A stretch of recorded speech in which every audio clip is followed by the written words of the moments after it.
Interpretation of the same. These great beasts which are four kings, which shall arise out of the earth. But the saints of the Most High shall take the kingdom, and possess the kingdom forever, forever and ever. Then I would know the truth of the fourth beast, which was diverse from all the others, exceeding dreadful, whose teeth were of iron, and his nails of brass, which devoured, brake in pieces, and stamped the residue with his feet. And of the ten horns there were in his head, and of the others which came up, and before whom there 3 fell, even of that horn that had eyes, and a mouth that spake very great things, whose look was more than stout than his fellows. And I beheld, and the same horn made war with the saints, and prevailed against them. Where are you, Daniel? 22. 7? Mm-hmm. 22. 22, thank you. Okay. And the Ancient of Days came, and judgment was given to the saints of the Most High. And the time came that the saints possessed the kingdom. And thus he said, the fourth beast shall be the fourth kingdom upon earth, which shall be diverse from all kingdoms, and devour the whole earth, and shall tread it down and break it in pieces. And the 10 horns out of this kingdom are 10 kings that shall arise, and another shall rise after them, and he shall be diverse from the first, and he shall subdue 3 kings. He shall speak great words against the Most High, and shall wear out the saints of the Most High, and think to change times and laws, and they shall be given into his hand until the time and times, and the dividing of time. Okay. But the judgment shall sit, and they shall take away his dominion, to consume and to destroy it unto the end. And the kingdom and dominion and the greatness of the kingdom under the whole heaven shall be given to the people of the saints of the Most High, whose kingdom is an everlasting kingdom, and all dominions shall serve and obey him. Hitherto is the end of the matter. As for me, Daniel, my cogitations much troubled me, and my countenance changed in me, but I kept the matter in my heart. Amen. Okay, so we have Daniel chapter 7. Any other thoughts or comments or things that you may have not noticed before as we went through it last week? How far did we get, do you remember? We were on the dragon beast, basically. But anything just in general with Daniel 7 that may stand out?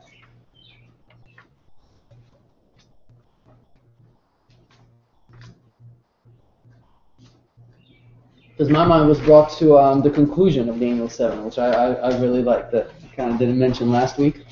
What is the conclusion of the chapter? Of this particular vision? Daniel's agitated. He's at, okay. I'm looking. You're looking at verse 27. 27. Yeah, I'm looking at the very, very end. Right, and the kingdom and dominion given to the people of the saints of the Most High. Right, because the whole vision is spent. The majority of the vision is spent with focus on who? Who's the Satan. focus on? It's the kingdoms that Satan is trying to raise up. Babylon, Medo Persia, Greece, the Roman Empire. Then this little horn that we're going to study today. So the whole vision spends talking about, okay, Satan's working, he's conquering God's people. We're going to study a little horn. What does he do with God's people? It actually mentions them, right? Where's the mill? Yeah, it wears them out. He persecutes the saints of the Most High. So it's like the whole vision is just bad news, bad news, bad news, bad news, bad news. Except for 27. Mm-hmm. Right, and it's like, but anyways, then he says, but the Lord is going to have his own kingdom. His kingdom is going to last forever. It's going to be given over to the saints of the Most High. And I love verse 28, where he says, hitherto is the end of the matter. Yeah, it's like he just says, look, all these bad things are going to happen, but in the end, God's going to come out victorious, and that's it. That's it. So personally, I kind of love that. I really do. I think that's the proper perspective when it comes to prophecy. Look, bad things are going to happen, but it has to happen so that good things can take place finally, And I like that he says, I kept the matter in my heart. Mm-hmm. Why do you think that is? Why? Because he knew the importance of it, and whenever he was troubled or anything, She has that in part to comfort him and to remind him what it says. Now, do you think that means that up until the point where he wrote it down, I guess, which was whenever this was at his life, would that mean that he never told this to anyone up until that time when he wrote it down? Probably. Why do you think would that be? It was for another time, wasn't it? It still concerned Babylon, though, right? No, I'm just brainstorming, But I kept the matter in my heart in verse 28. Well, he knew God would give him the interpretation when Mhm. the time came. Right. That's true. Maybe a portion of it he didn't, although we do have quite an extensive explanation as to what happened, He Within got the it on chapter. Patmos, right? The That too, panoramic. yes.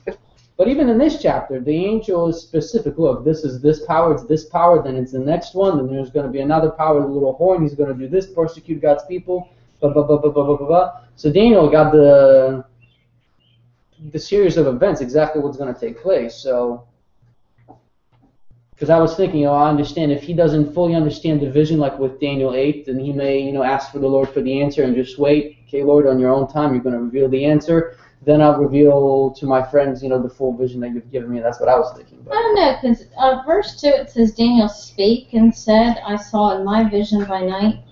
So he explains it. And then, I saw the other one. I think he explained a lot. Yeah, no, absolutely. But maybe he didn't explain verse 27. Well, remember that this is just when he wrote it down. We don't know when Daniel wrote this down. The timing of division is 552 BC, when Babylon still has, 13 years to rule. Now, chances are that this was written after the fall of Babylon. By Daniel himself, Reg? In 28, Daniel had much consternation. Mm-hmm. He's troubled for a couple of things here.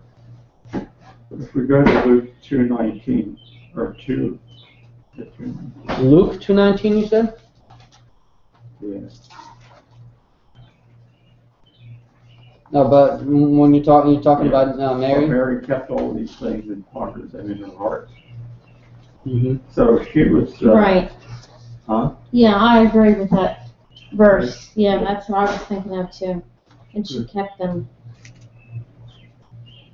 I guess perhaps at times, when the Lord reveals something to you, it's more personal to you and more meaningful to you than it would be when you reveal to somebody else. Yeah. It's like you got to be there. It's like when somebody says a joke and the other person doesn't get it, and it's like one of those, you have to be there moments. Yeah. And experience it. Mm-hmm. Beasts come up out of the sea and kings come up out of the ground. Interesting. Although some beasts do come out of the ground too. In Revelation, right? Well, the sea is people, right? The water. Mhm. I don't know if the sea would be considered people or just water. Well, I guess different bodies of water can have different connotations. Yeah, but when we talk about seas, we're talking about multitudes. Mm-hmm. Whereas we talked about the beast and comes up out of the land, comes up out of the wilderness, because there are not that many people on the land. Right, in Revelation 13.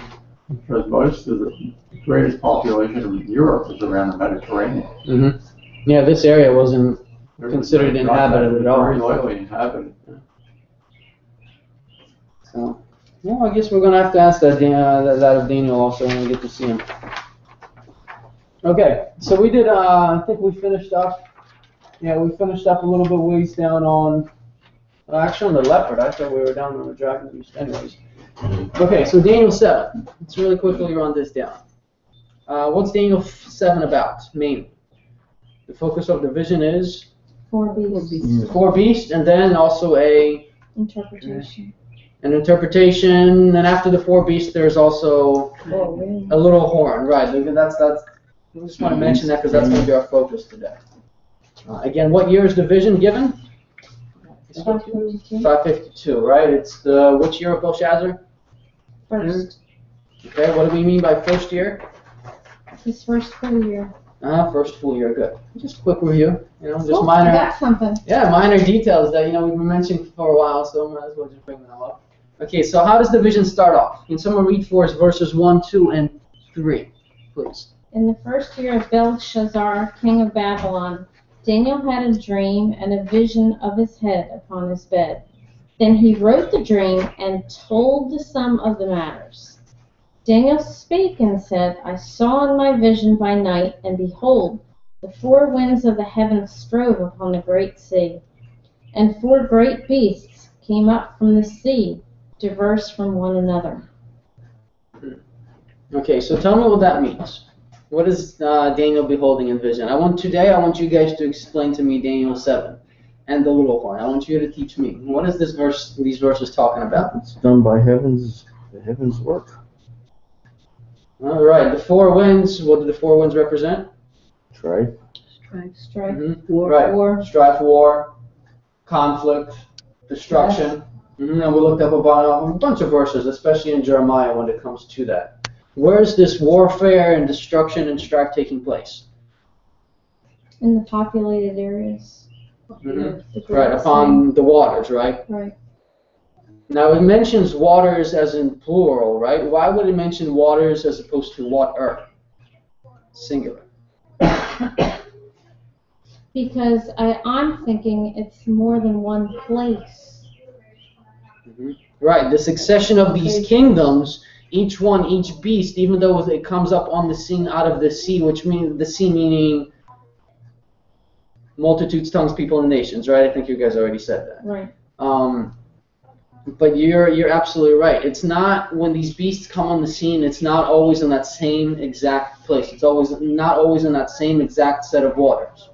Babylon came on the scene, and that particular spot of land around Iraq and Iran. Medo-Persia was a little bit north and a little bit north to the east. Then we get to Greece, more off to the west, and then the Roman Empire, same thing off to the west. So that's my take on as to why it says the waters, because there's multiple locations as to where these waters are taking place.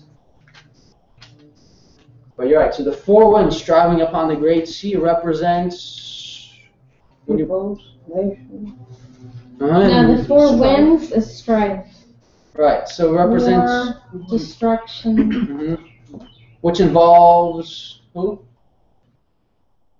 How much of the people? Most of it. Right, it's much of the known world. Much of the known world is involved in conflict, agitation, strife, and destruction is taking place. And out of this conflict and warfare, what happens? Beasts. Four beasts. Right, they arise out of The sea, which out of the means sea. Right, so they arise among the people, and it's through conflict and bloodshed that these beasts come on the scene. So then the word "scrove" is like a struggle, or is it like a walk? Let me see. The NIV and some other versions, the NIV actually says four winds of heaven churning up the great sea. Churning. Some other versions use the word agitation. And scrove. Yeah, I guess it's like a churning then, scrove. Agitation. Heaven Stirring up agitated trouble. Heaven, earth agitated the great sea. In other words, it was the people that were stirring up trouble upon the earth. And out of these conflicts, ultimately it being who behind the scenes that is working? Satan, right? Because we know, as we'll take a look at a little bit later, that this prophecy of Daniel 7 parallels which prophecy of Daniel? 2. Daniel chapter 2, right. Same succession of kingdoms, and we're going to compare that a little bit later. So out of this warfare, we have four beasts that come out of the scene. Is each beast the same? no. Okay. Each one is different, and each one represents Satan's attempt at establishing his own kingdom of sin and idolatry. Now, right at that point, what good news can you tell me about these four beasts, about this Satan's attempt at establishing his own kingdom? He didn't succeed because each kingdom fell. Right. We saw he didn't succeed in Daniel 2. In Daniel 7, he doesn't succeed. Can you give me factual proof that he doesn't succeed? Babylon fell. Medo-Persia fell. Well, I would say Satan's hopeful for that last kingdom on earth. It will fall Right? How do we know that from this chapter? because God said This is so. the end of the matter. Yeah, I guess that's easy. That's right. Verse 26, 27, 28. So I guess I'm kind of just trying to tie in a little bit of the judgment scene into the mix, because if you look at verses 11 and 12, I beheld then because of the voice of the great words which the horn spake. I beheld even till the beast was slain and his body destroyed and given to the burning flame. It's concerning the rest of the beast, they had their dominion taken away, yet their lives were prolonged for a season and a time. And then you have verse 26. But the judgment shall sit, and they shall take away his dominion to consume and destroy it until the end. Amen. So again, bad news, but the end for God's people is good news. All right. So we have 4 beasts. Really quick, what does a beast represent? A prophecy? Kingdom. A kingdom or a power. What does a head represent?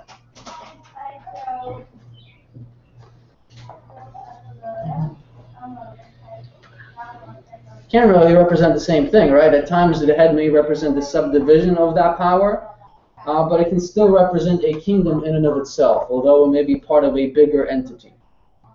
And then the horn, as we'll mention today, the horn represents...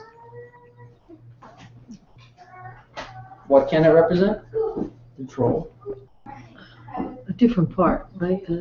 Subdivision, right, subdivision of a power. And in another instance, Dave, you're right.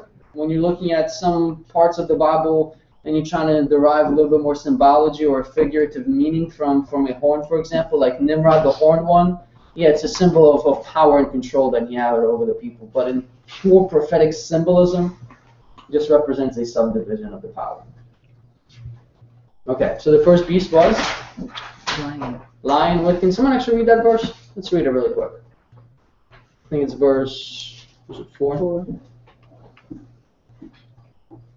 The first was like a lion, and had eagle's wings. I beheld till the wings thereof were plucked, and it was lifted up from the earth, and made stand upon the feet as a man, and a man's heart was given to it. So what did the lion represent? A person. Well, No? eventually it had a man's heart that was given to it. Right? It represented the Babylonian Empire, the time of rule. The conquest of Nebuchadnezzar, 605 BC to 539, right, 539, 538. Again, the lion. Why the symbol of the lion? Strength. The strength, power, but also magnificence, right? Magnificence, the glorious of all the kingdoms, the most wealth, the most prestige, highest standard of living, the people were taken care of like you wouldn't believe. It was the greatest of the kingdoms listed both in Daniel 2 and Daniel 7. But it had, what did it have that didn't belong to it? Wings. Wings, right? They don't belong in a mammal, in a lion. So why the wings?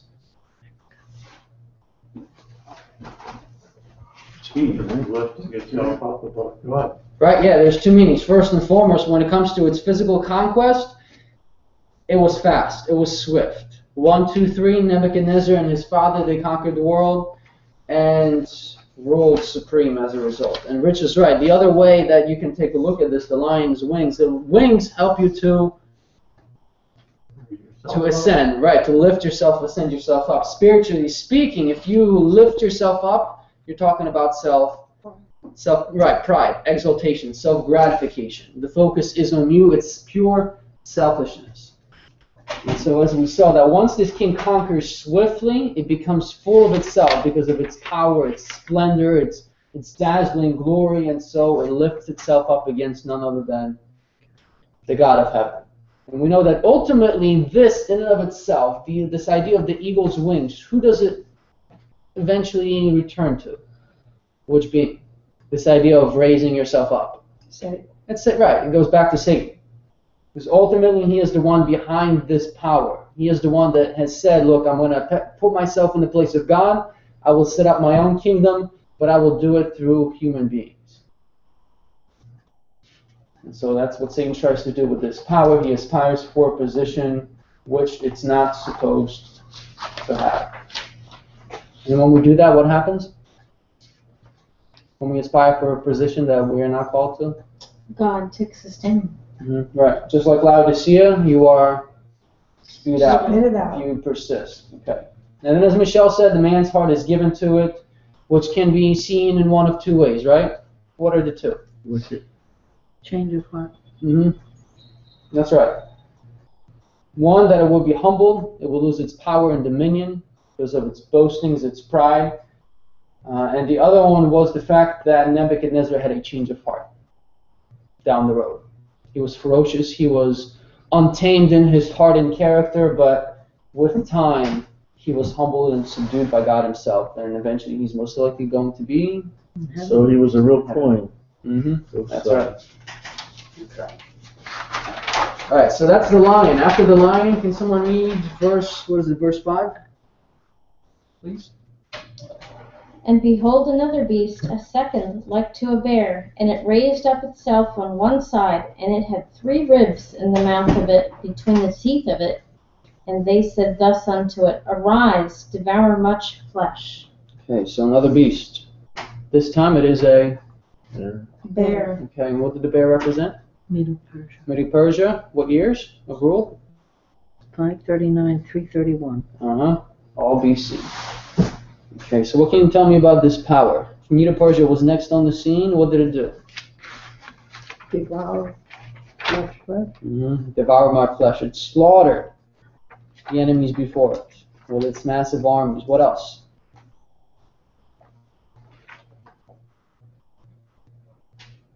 What about its demeanor? Decimates enemy with enormous armies. Takes no prisoners. How was it positioned?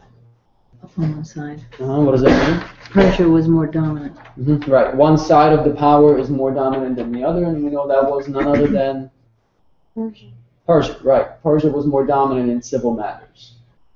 It had also something in its mouth, right? 3 ribs. 3 ribs. What did the ribs represent? 3 small countries. Yeah. Lydia, Egypt, Babylon. The action of devouring is, again, the action of exercising of its power and authority and conquest. Okay, so the 3 powers, can someone have the list for the 3 powers that Medo Persia conquered as they came on the scene? 5-1, Egypt and Lydia. Correct. 539, 547, and 525. And that was very simple, the bear. Okay, let's move on down. Let's get moving quick. Can someone read the next verse? Verse 6. After this I beheld, and lo, another like a leopard, which had upon its back of it 4 wings of a fowl.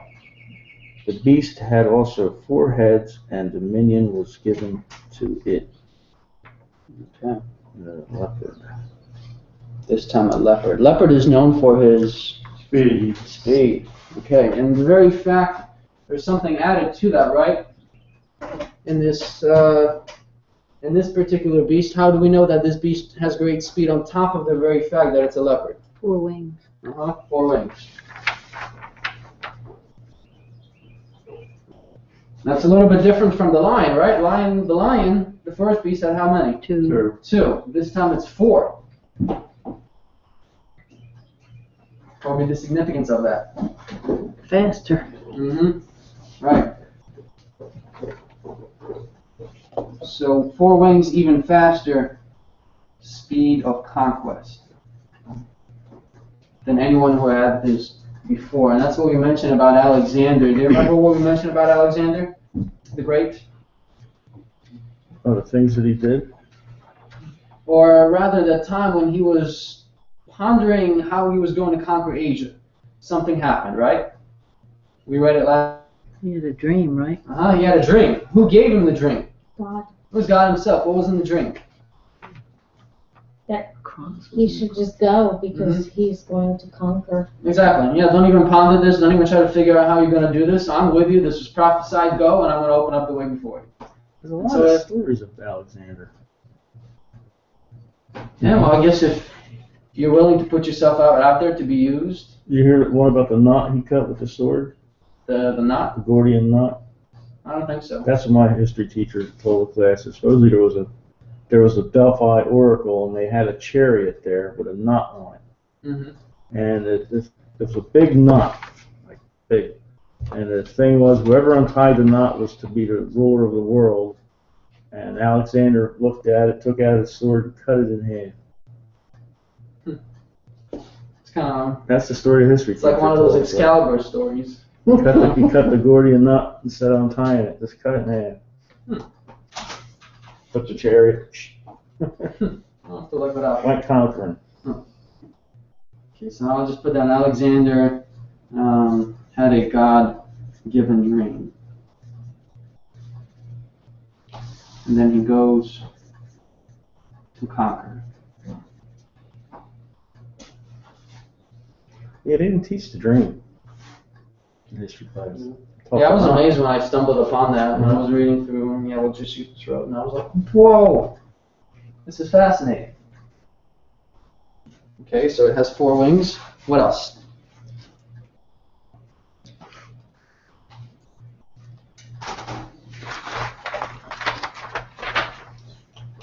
I mean, a decade in Alexander the Great has the known world all the way down to India conquered. We already talked about last week how he had a problem, though, being a young guy. He liked indulgence, so he drunk himself to death at the age of 33.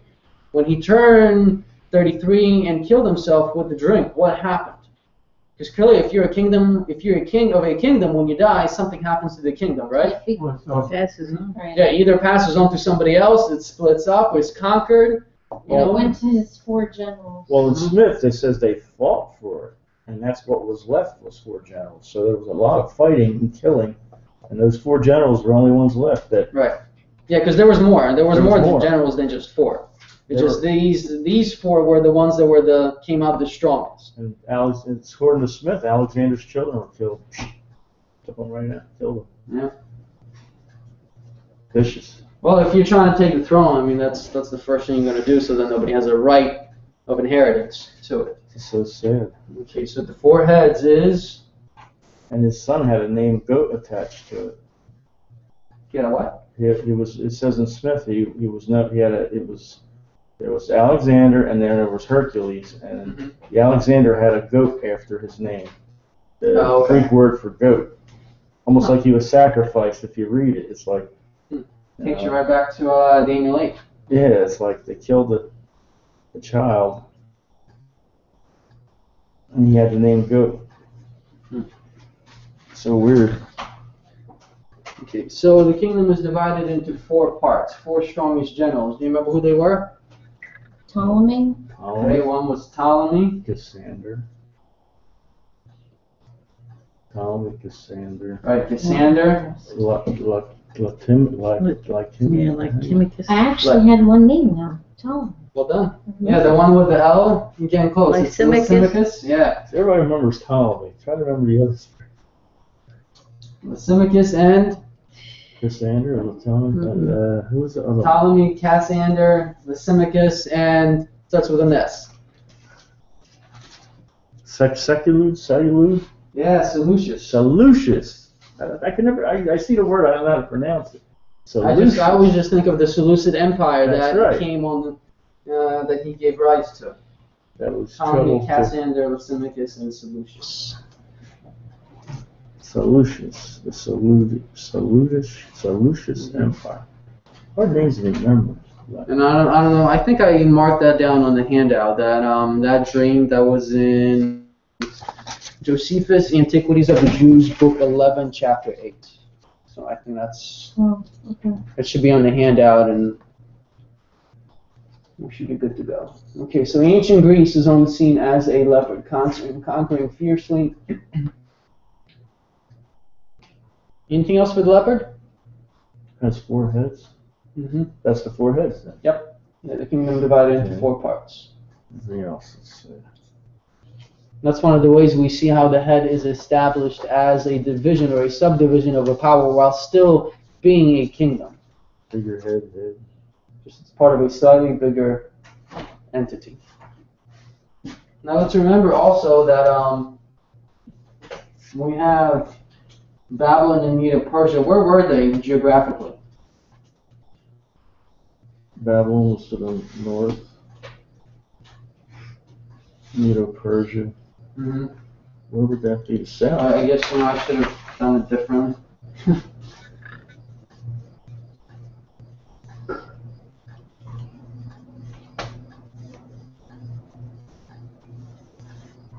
Right, let's say that this is Babylon right there where Iraq and Iran is. Medo-Persia was over to the north and to the east.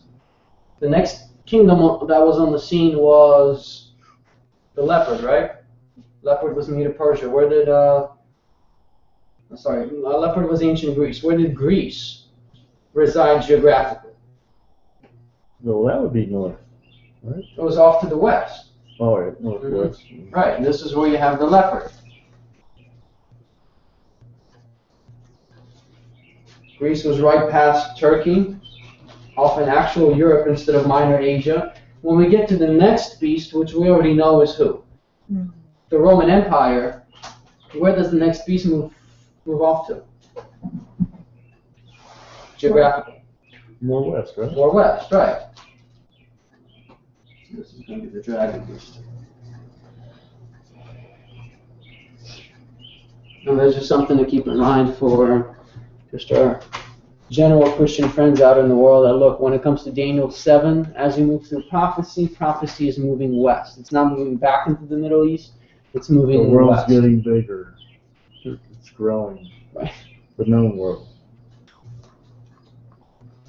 Babylon, Medo-Persia, leopard, the dragon beast, and by the time we get to Revelation, we see that we have gone from Greece and Rome and Europe itself, we go all the way across The United the States. ocean.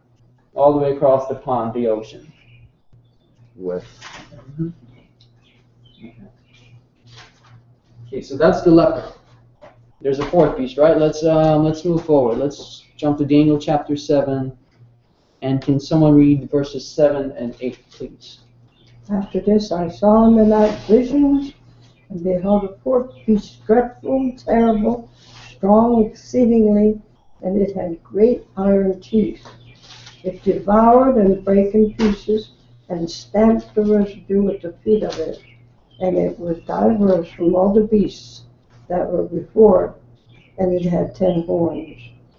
I considered the horns, and beheld, there came up among them another little horn, before whom there were 3 of the first horns, plucked up by the roots. And behold, in this horn were eyes like the eyes of man, and a mouth speaking great things. Amen. Okay, verses 7 and 8. So we have a fourth beast, dragon beast. Is it the same as the previous beasts? No, it's very much different, right? How much different is it? Worse. Indescribably different. Yeah, to the point where even Daniel has difficulty describing this beast itself. When it comes to it being different, what are some of the adjectives that are used? Dreadful. All right, dreadful. Terrible. Strong exceedingly, Yeah, strong, exceedingly. great iron teeth. Right, so for a non-Christian, a non-believer who does not have the peace of Christ in his heart, just even beholding this beast would bring in what kind of emotions? Yeah, fear. Perplexity. What is this? Dreadful. It is terrible. It is exceedingly strong. 10 horns. Okay, Almost sounds robotic with iron teeth, you know? yeah, it's almost like some kind of machination of Satan, you know? A beast in armor. That's a way to depict it, right? Okay. What else can you tell me about the beast? Long beast. It had iron teeth. Okay. Let me see here.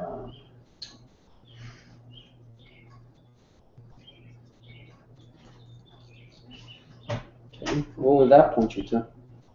It devoured and brake in pieces. Okay, so it devoured using the teeth themselves, right? Now we know if we have normal teeth, if we crunch them down on something on a piece of rock or something like that, it's eventually Gonna break those it's gonna break. So the very fact that the teeth are iron tell you that it's specifically, this beast is specifically designed to devour and destroy the things that are very difficult to break. Iron teeth. What about the iron itself? Iron is strong. It's stronger than gold and silver and brass. Right. Where should this, the mention of this, Mixed with clay. That's right, yeah, it should take you back to Daniel chapter 2. The very fact that this is iron, I'm sorry, Rich? It's with miry clay. Yeah, Muddy. money. Yeah, we kind of covered that, right? It represents a false type of Christianity. So what does it do with the iron teeth? It devours and breaks. 3. All right. So utterly destroys all opposing. So like Godzilla. Pretty much. Godzilla took the If you want to put it that way, iron teeth, it utterly destroys all opposing nations. Now, did any of the previous beasts have any kind of, special metallic teeth? No. So the very fact that these are new teeth, or a new set of teeth for a new beast, tells you. Got falsies. Huh? Got falsies.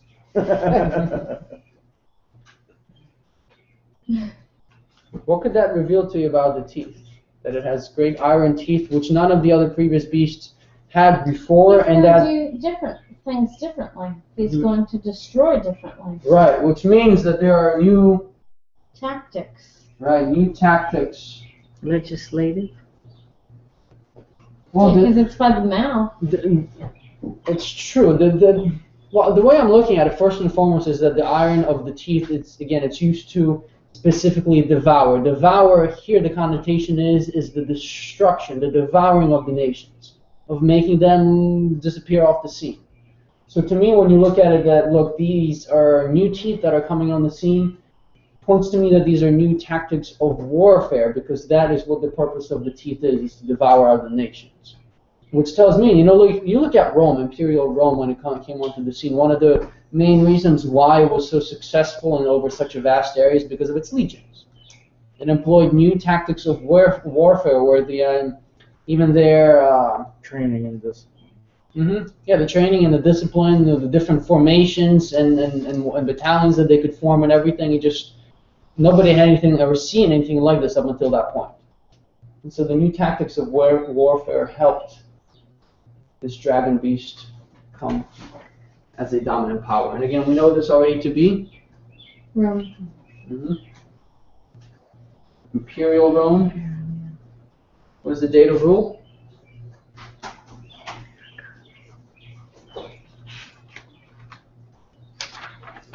(168 BC), 476 AD. That's right, 168 to 476 AD. What else can you tell me about its adornment?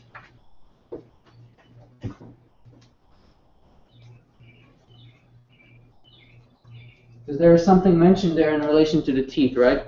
The teeth aren't just mentioned by themselves. And the 10 horns. They have 10 horns, iron teeth. And a little horn. Devoured and broken pieces and stamped on it. That too. I guess I'm looking a little bit more forward. Jump forward to verse 19. Can someone read 19 for me, please? Then I would know the truth of the fourth beast, which was diverse from all the others, exceeding dreadful, whose teeth were of iron, and his nails of brass, which devoured, brake in pieces, and stamped the residue with his feet. Right. Okay, So he had brass nails. brass nails. So we have a dragon beast that is dreadful, terrible, exceeding strong. It stomps upon the residue of whatever is left over after it had conquered. It has iron teeth and brass nails. And to Paul, brass was heartless. Right? Brass is a heartless. Brass heart is heartless. Right? Brass nail. Well, what would it represent over here? Even though we know that the system perhaps is heartless, if you want to take it that way, because it has no mercy really on its enemies. It devours all of them. It destroys them. But the very fact that the iron that was mentioned over here, again, takes you back to which chapter of Daniel? 2. Daniel chapter 2, right. The iron in Daniel 2 represented the actual imperial Roman, the pagan Roman Empire at that time. So if we're going to go along with the same thing, that the iron here represents the Roman Empire because this is Rome, this dragon beast, if we were to incorporate the brass into it, that would point us to something from which empire? What was brass representing in Daniel 2? The Greeks. Mhm. Greeks. Right, so Greece. So what from Greece would this beast retain? Philosophy. Huh? Philosophy. Yeah. It was just the philosophy and the societal structure at that time that was adopted by Imperial Rome. That's really what it was. So I will just say that it was adorned outwardly. Remember, the brass nails is just a form of adornment. Yeah, so it's a system that likes to paint a beautiful picture on the outside, but in reality, it's something else. Adorned outwardly by the philosophy and mentality of Greece. Okay, so the brass nails point to us that it is adorned outwardly by the philosophy and mentality of ancient Greece. Which was what, Plato at the time? They were into Plato. Yeah, Plato, Socrates, all those guys. Which kind of gave rise to what we have here today. Now, do we see this idea of the iron and the brass and them being mentioned together in one beast? Do we see this anywhere else in Scripture? Should ring a bell. If it's going anywhere, it's going to Revelation, right? Is that an educated guess or Yes. just okay, because you're right. Let's go to Revelation 13 really quick. So keep in mind we have a beast here, and characteristics of different powers are being embedded into the description of this beast. And this will just be a reminder because you guys know about this. Revelation 13. Remember?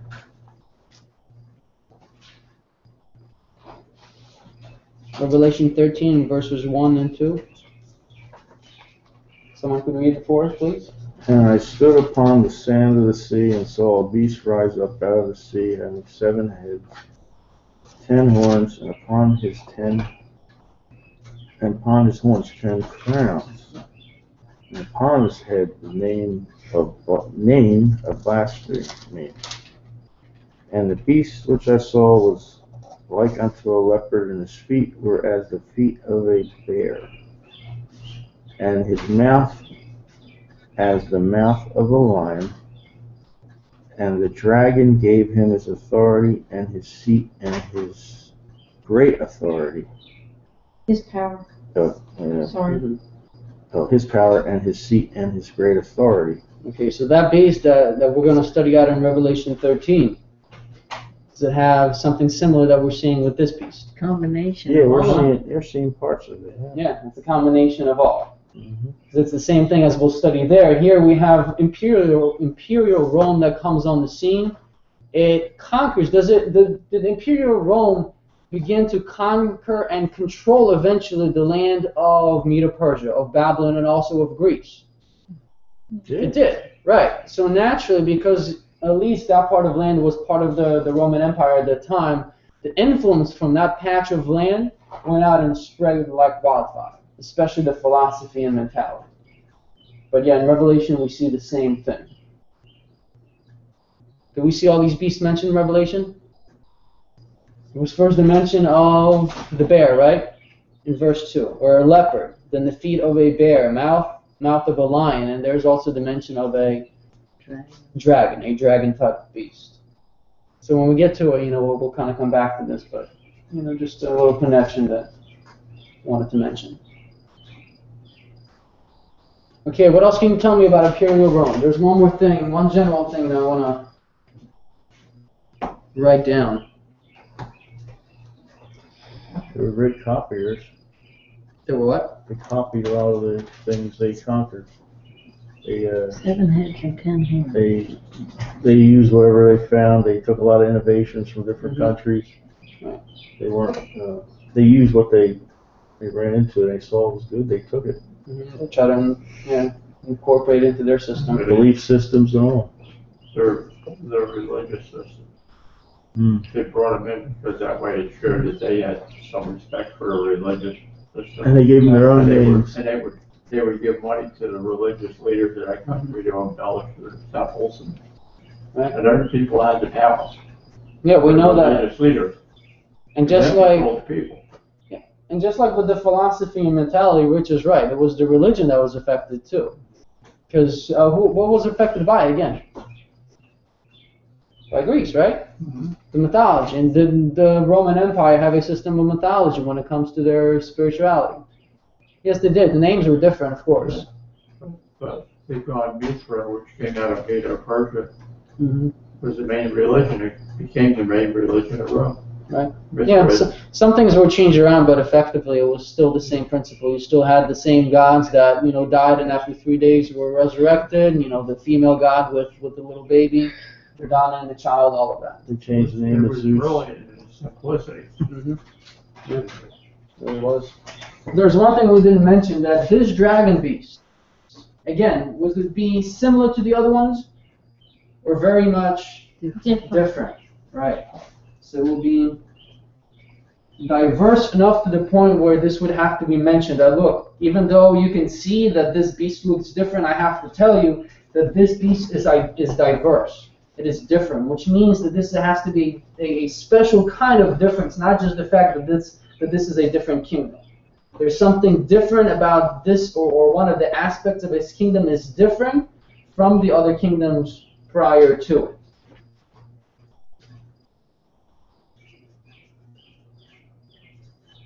So it's diverse from others before it. So what was it about Rome that, never mind the fact that this was a different power in and of itself, but what was different about Rome that you did not see with Babylon, with Medo-Persia, and with Greece? Well, those- It was the form of government. Yeah. Yeah, it was the first time that we had a kingdom or a nation that came on the scene that was a... Republic? Was it Uh-huh. Yeah, it was the first republic. What did you have prior to this in most nations and kingdoms? monarch? A monarchy, right? In a monarchy, how does the system work? One guy. One leader. Right, you might have some general oversights, but it's ultimately the king, the Still one. monarch, yeah, that says yes, no, life, death. The numberer. The number that eventually was numbered in Babylon. Yeah, it's, Yeah. Although, they had some difficulty in keeping it running because, the emperor wanted more powers as normal. So, but yeah, this was the first republic, and eventually we know that how many of the governments of Europe, at least, followed the same pattern? Probably all the Virtually all of them. The structure of government that we saw in Rome, it was, well, nowadays, I mean. Oh, Nowadays, virtually all governments follow suit. But there was one power, right, that kind of resurrected this Roman system of structure of government, of leadership. We know what that power was, right? Yeah, it was the United States. Actually, I have this here. That's right. The kingdoms, kings, they all were kings on the U.S. first. Yeah, I forgot. I meant to copy this. I'm going to copy this before you guys leave. Can someone read this for me? It's 4 short, tiny little paragraphs. And some of you, I think I shared this with some of you before. Rome, Maryland was the original name of a community in Prince George County, Maryland, which eventually became Washington, District of Columbia. Specifically, Rome was the original community name of Capitol Hill. That's right. That is right. That's in the Smith book, I think. Upon which the United States Capitol building sits. In 1663, the property that would become The capital site was inscribed in Maryland's property records as Rome. Its owner, a man named Francis Pope. What a coincidence. Yeah, that's. I found that interesting in light of what's happening right now, what's about to happen. That it was Francis Pope. That. Wow. Go ahead, Dave. Wow. The southern boundary of this property was shaped by a river named for the river that runs through Rome, Italy, the Tiber. So, property. The community was part of the 10-mile square tract of land which became the American capital, Washington, D.C. And its owner, Daniel Carroll, transferred the community to the federal government after the amendment to the United States Constitution sanctioning the building of the new United States Capitol was ratified.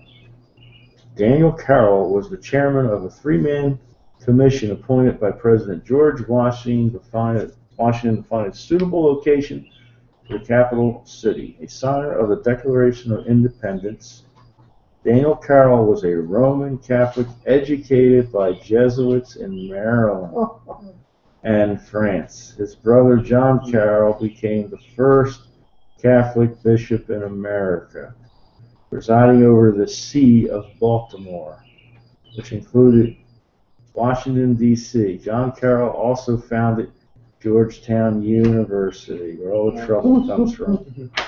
So again, all roads lead to It's in Rome. the Catholic back to Encyclopedia. So I'll copy this for you guys before you leave. So make sure you grab one. All by accident. And you know, this is stuff that they keep quiet. I do. This is very Yes, quiet. those little links that are actually amazing once you take a look at them. His name's Carroll. That's all where we come from.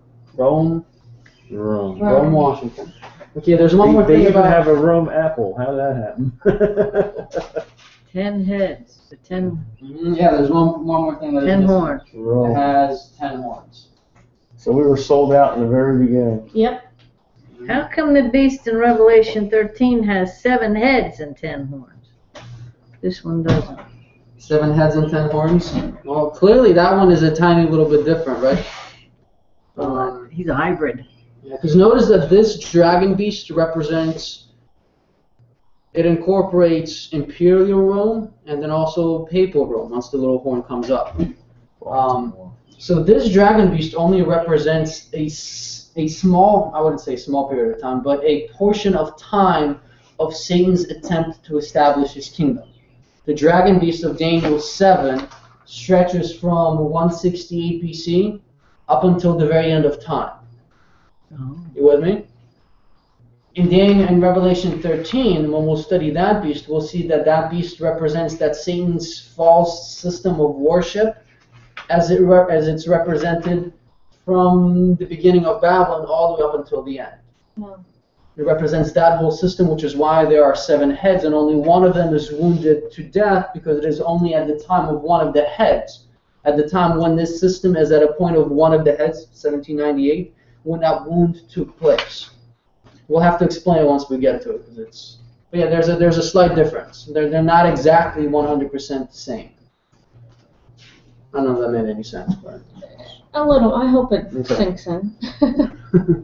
So it has 10 horns. What can you tell me about these 10 horns of Daniel 7? Well, they represent kingdoms. Okay, so they represent kingdoms, which tells you that this kingdom, imperial Rome, eventually would be Divided. right, divided. So eventually it's divided into 10 subdivisions. I will say regions. And there's something else that is not entirely clear, I think, in this chapter when it comes to the 10 horns. When are the horns mentioned in relation to the description of the beast? Look at Daniel 7 and verse 7. Notice that God goes through, I don't want to say trouble, but he goes through that entire verse. Look at the description. He goes through all of this. And I saw in the night visions a fourth beast, dreadful, terrible, strong exceedingly, great iron teeth, devoured, brake in pieces, stamped the residue with the feet of it. It was diverse from all the beasts that were before it. Oh, and by the way, it had It had 10 10 horns. Why would God save the 10 horns for last, or is that just accidental? They came later, those countries. Right. It's to point to the fact that the beast is on the scene and already doing what? Destroying. Right. Already exercising its power before the horns come up. That's the end. That's really the connotation. The dimension of the 10 horns is saved for last because it's supposed to imply that this power in history is not divided into 10 subdivisions until the very end of its existence. Does that make sense? Okay, so we'll run to the beast. Rules for a time without the horns. So it has 10 horns. It is divided into 10 subdivisions and regions, but before it rules for a time without the horns on its head. My turn? Okay.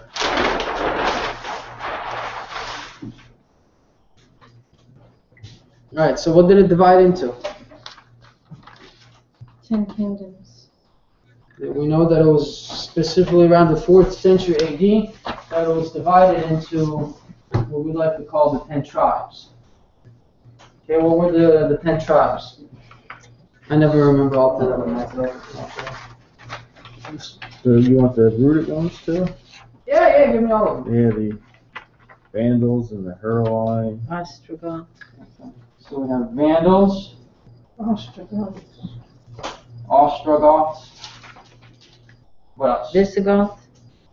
I don't think we're gonna use it in this one. See, there's more than 10. There were more than 10 tribes, and actually it was even in the time of Sister White that our understanding of which tribes were the prominent ones changed. So we used to say the Visigoths.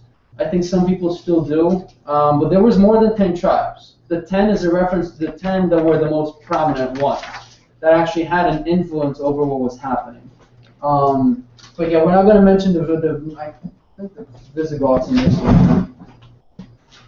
Oh, No, wait, the Visigoths, no, they do come in here. Which one am I thinking of? I'm thinking of Lombards. You heard of Lombards? Yeah, that's the Yeah. Italians. Lombards. Okay, what else? Lombardo. The Almeni. Anglo-Saxon. British. That's a neat name. Almeni. Okay, so Anglo-Saxons, what else? Aelmann. Alemanni. Almeni. It's a pretty interesting word. What else? We got the French there, right? Yeah. Suebi. I'm gonna put the Lombards with the Visigoths because I think normally it's either the Lombard or the Visigoths. It's either one that is taken out. But I had Lombards in this one as representative. The ones that's taken out. I'm sorry? The Vandals, the Visigoths, and The Ostrogoths. Ostrogoths were the three that were taken out. No, the three that were taken out, you got two out of three. Vandals, Ostrogoths, and then the Heruli that were taken out. Heruli was in 493. They were the first one. Uh-huh. They were in Rome, right? They were trying to take Rome. Yes, what happened is actually Odoacer came on the throne of the Heruli kingdom, I guess if you want to call them a kingdom. And so eventually in 493, they marched onto Rome. They took control of Rome. And at that time, it was actually the Pope of Rome, I believe it was Pope Gelasius I, I believe it was, that motioned to Emperor Zeno in the east that, look, these guys are causing some trouble over here.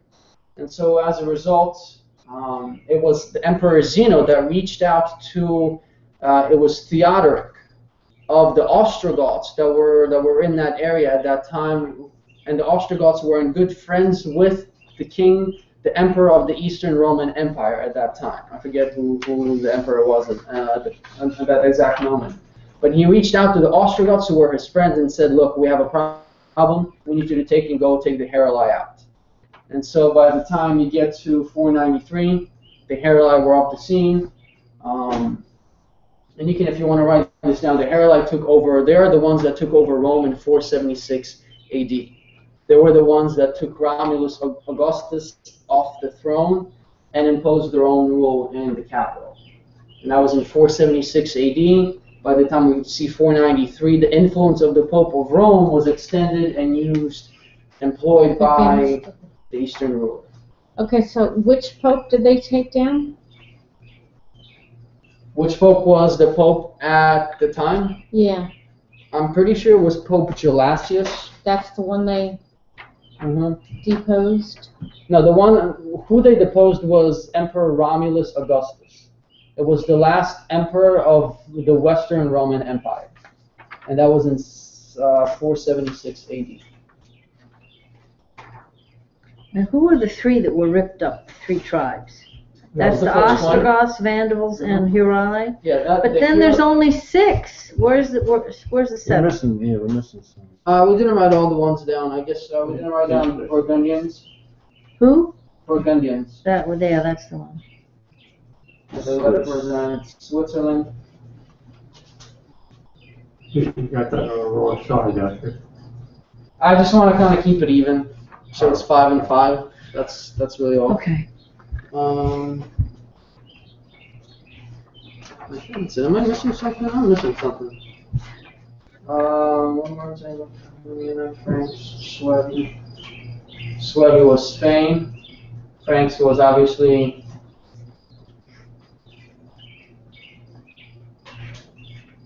The Franks, yeah. Right. The Vandals were taken out in 538. 534.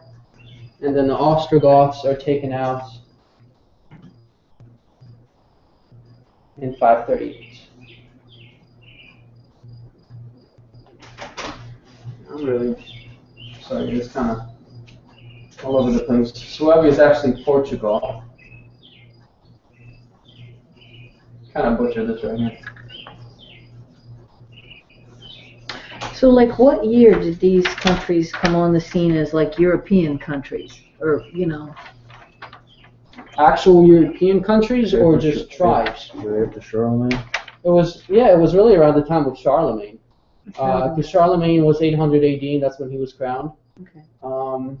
Because at 538, when the Ostrogoths were taken off the scene, these still just remained as the tribes. It wasn't until 800, and really the 11th century that we see these nations as nations. Okay. Germany, England, all of that. And I kind of corrected it. The Lombards are Italy, Visigoths are Spain, Burgundians Switzerland, Suebi Portugal, France, and Alemanni Germany, and Anglo-Saxons England. Just in time for information.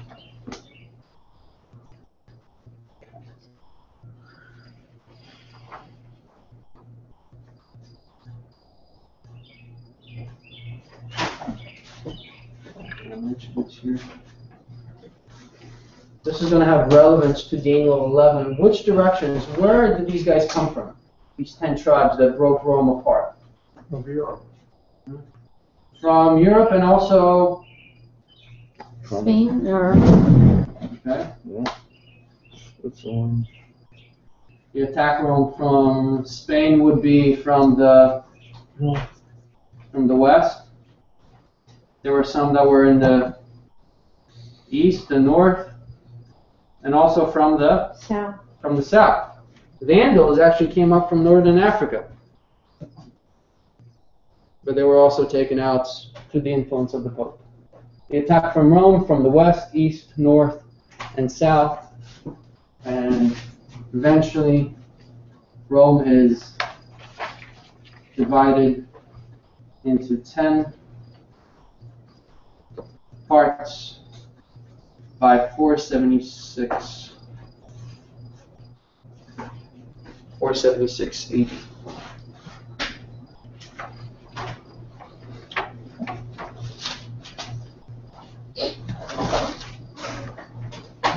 Good on the beast. Anything else that we didn't mention? Not on the little horn, but just the beast itself.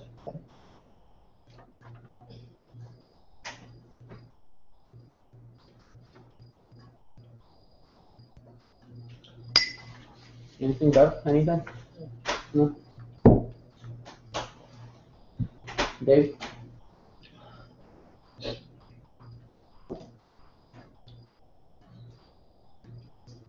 Okay, can we move on to the little horn?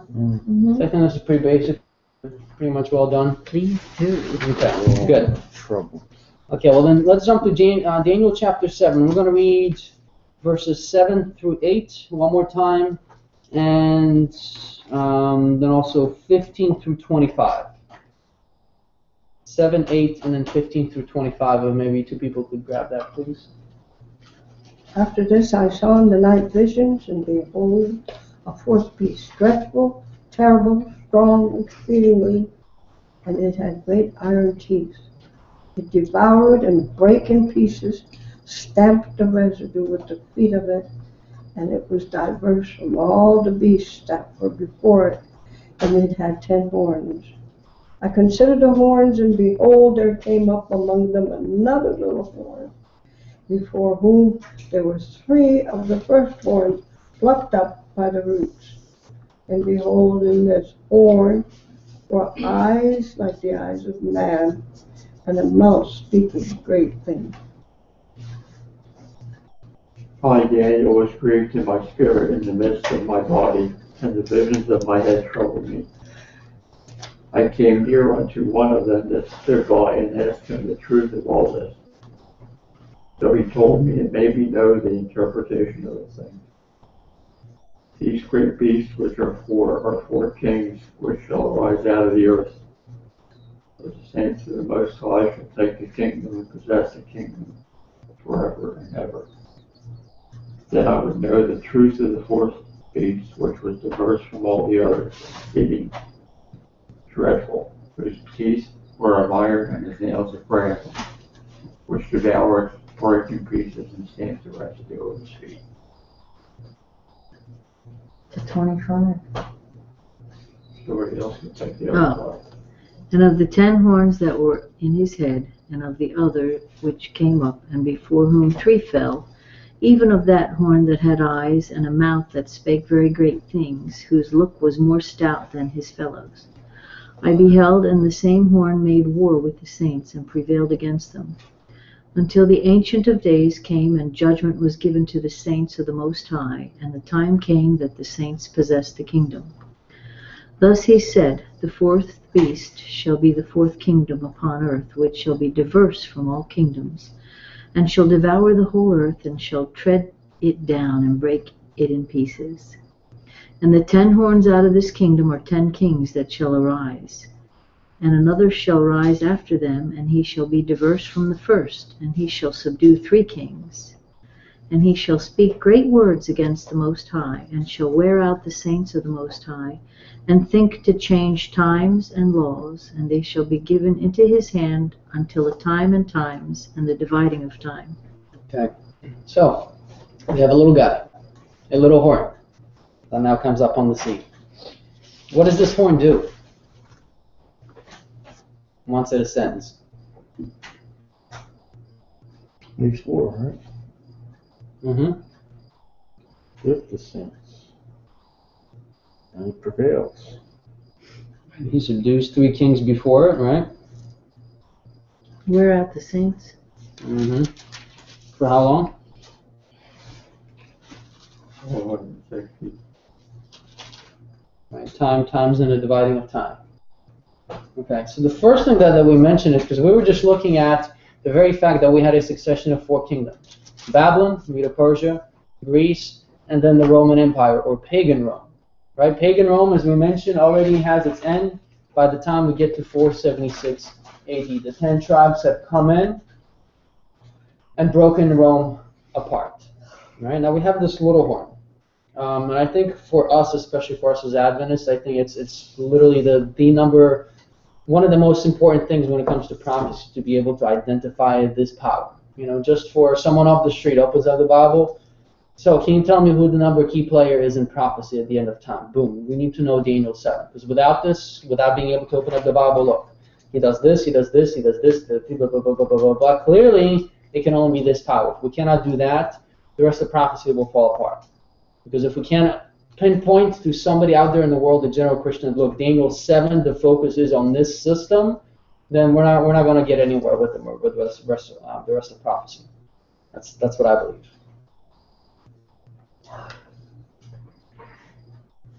Okay. So, who is the little horn? Papacy. How can we determine that from the Bible? Because first and foremost, I wanted to write down that the little horn, the first thing that it does is as it comes up on the scene, what does it do?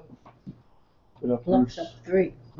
It roots up 3 of the horns that were there before. Now, we already mentioned that the 3 that are uprooted were the Heruli, the Vandals, and the Ostrogoths. And you know what? I don't know if you guys want to write this down, but just if you want to, I'm going to list the names of the popes that influenced the eastern ruler of the Eastern Roman Empire to use his army for the taking out of these tribes. The one with the Heruli was Pope Gelasius I. The Vandals was Pope John II, and Ostrogoths was Pope Vigilius. Vigilius. Pope Vigilius. How long of a period, what time span did this take place over? The Um, overthrow of 3 kingdoms? You're talking about between 490 to 538 AD. So you're looking at a period of about, what, 45 years? 45? And then you're done. All 3 are out of the scene. What does it mean to uproot something? To take something out by the root? To just utterly destroy it, leave nothing alive Right. of those people. And specifically to take out its life source, to break Right. its power so that it dies at least within a short amount of time. You removed all the DNA, all the history. Mm-hmm. No There's history. nothing left. So there's no possible way to identify anything about it with the, say a tree, you wouldn't know what the bark looked like, you wouldn't know what shape Back to the uprooted trees. I like that. Back to the trees. Because I think that there's a connection to these powers when you put it that way, Rich. Because being lifted up by the roots, which means that the life and the power is I would just say is destroyed. But it's interesting that you mentioned that it is a complete eradication of its history. It's an opposing force of uprooting.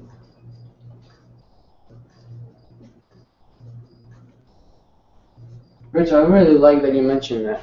Yeah, because we have no way of, it's very difficult to tell how they ruled, what their Right. culture was like or anything else. Yeah, the only word as to what the mentality of these 3 powers is none other than who? Rome. Yeah, it's none other than than this power itself. The uprooting, they're the ones that are supposed to listen. Yeah, so I like that you bring that up because this is exactly what happened with these guys. Even the records of who these people were, really what they believed, are completely gone. They were literally uprooted by the roots, and now the only word that we have to go on as to who they were is the word of the Roman Catholic system, and they say that they were Arian, which means that they believe that these 3 supposedly believed that Jesus was not God, which is why then the bishop, the Pope of Rome, used or influenced the power of the Eastern ruler to take these guys out because they were preaching heresy. Yeah, but you know what? According to history, they tend to twist the truth so that it makes them look good. Right. And I'll give you guys out a map next week of where these guys were located if you don't have one already. The ones that came from Africa, there's a very good possibility they were Sabbath keepers. Mm-hmm. I think all Reasons and 3 of them real were reasons. Sabbath keepers, weren't they? Maybe. But I'm just saying, we know that at Northern Africa it was all Sabbath keepers except for Alexandria. Yeah, Alexander was weird. That was the only place. Alexandria and Rome at one time were the only 2 that didn't keep the Sabbath. The rest of the world kept the Sabbath. Isn't it strange how most of these heretical books are found in Egypt now? They're coming out of Egypt. Especially Alexandria. Yeah, it's amazing how they're finding all this old stuff that was meant to be destroyed. Yeah, Alberto Rivera mentioned that's when he was taught when he was being trained up as a Jesuit to infiltrate. And he said that, look, that's what happened to Alexandria the first couple of centuries after Christ. Satan just went in overdrive and just started making all these manuscripts where they changed stuff. Then they just put them away, and 1,500 years later, well, look at these manuscripts that we found that were put away, that they're so many centuries older than the most reliable manuscripts that we have today, which means that if there are errors in the ones that we use now, the older ones are more correct because they're older. It's a vicious cycle. But it makes sense, since the genuine biblical manuscripts were written how? They're written by hand. Then every time you're reading, you're using, you're copying, it gets worn out through time. So it only makes sense that the manuscripts that were given by the apostles, the disciples in the early church through time, through use and wear, would eventually be destroyed, which means you would not have manuscripts that are 2,000 years old in your possession because the genuine ones are being used. Meanwhile, in Alexander, Satan had fake ones being made and just sitting off on a shelf, and then after 1,500 years, now they come to the surface and are, touted as the most reliable manuscripts on earth. But the problem with that, though, is the early fathers had written letters to each other, and they always spoke of the Bible. Mm-hmm. And the old books. And they weren't rewritten. So now you have corroborating evidence. Mm-hmm. And that's totally, and those letters are totally in diametric opposition to Which those reveal scriptures that came out of Egypt. Right, which reveal the truth. But yeah, it's a vicious thing, what Satan has been trying to do. So yeah, most likely. And if you look at the location next, maybe we'll spend like 2 minutes on this. Look at the locations of where these tribes were at. It was literally at that portion of the Middle East where the true Christianity under Apostle Paul and the first, Peter and all those guys, it's where Christianity most likely was the purest. Because it was along all those routes that Paul and the other evangelists took. So you're right. Most likely, chances are these guys were Sabbath keepers and held to the truth, and as a result, they had to be Wiped out. That's right, wiped off the scene.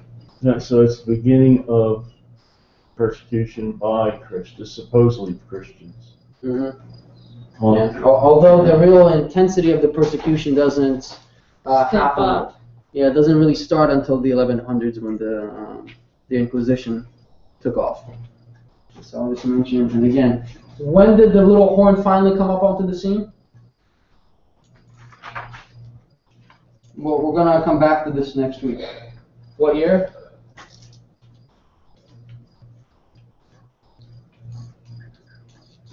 Verse 538, right? Oh yeah, because that's when the Was when General- Ostrogoths were wiped out, Yes. right?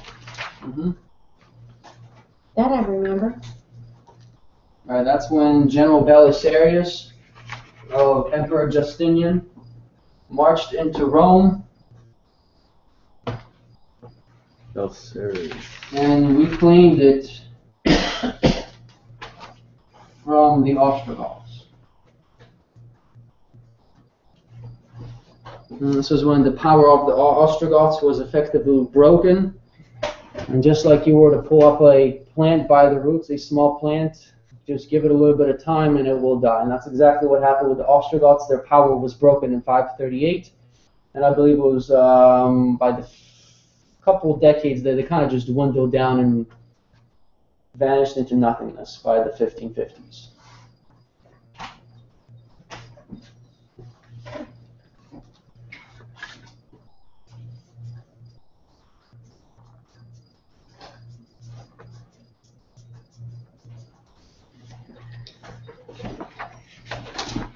Now that we have this, let's identify the little horn.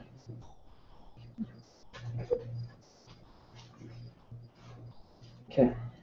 Now, if we want to identify the little horn as to who he is, the Bible gives us some characteristics, right? First and foremost, this is a little horn, right? What does a horn represent again? Country. Or in this instance, it is a subdivision of a nation or country, or it is a representation of a power.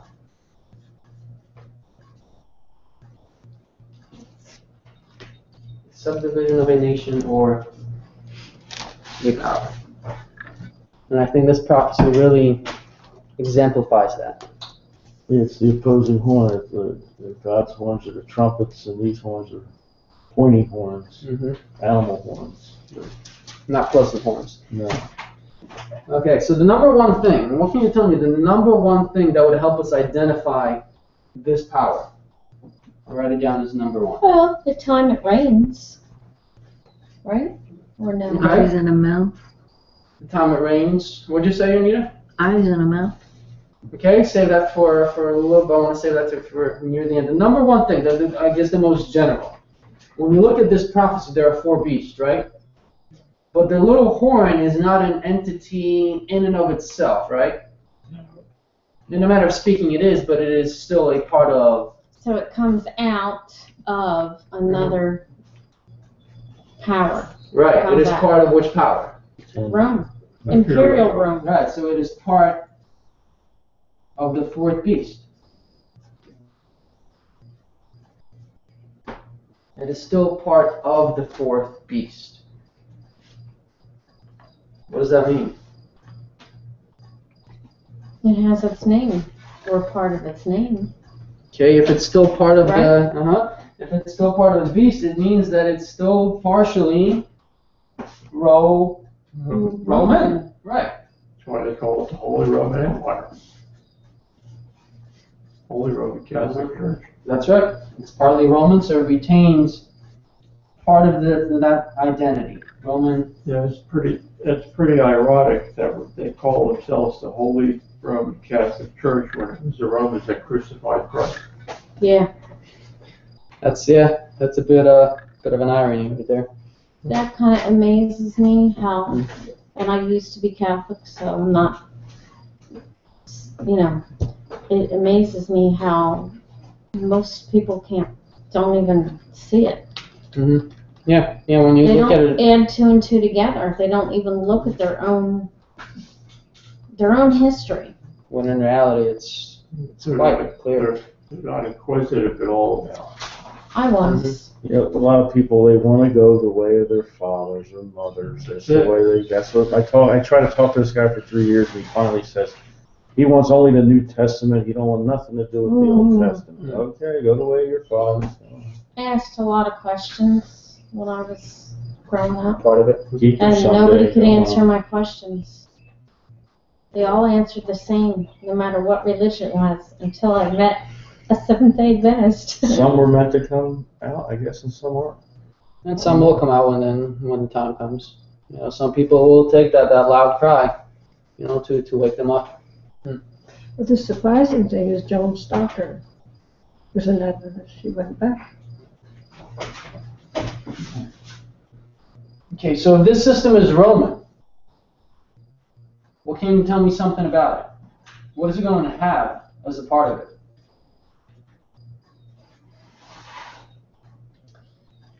It's going to have religion as part of it, and what do you call that? Civil and Religio. Civil religio power. So it's the only power on earth that has that contains both aspects. Okay, so what I'm writing down is that it retains parts of the mentality, structure, and religion of pagan Rome. Because it is part of the 4th beast, it is still part of the 4th power. It comes from it, it gains its source from the 4th power, which is the Roman Empire that ended in 476. So that mentality, that structure, which is really the Greek element of it, as we mentioned, those nails of brass that were retained from that 4th beast, coupled with the religion of the pagan Rome, is really what the system is all about. Is this this system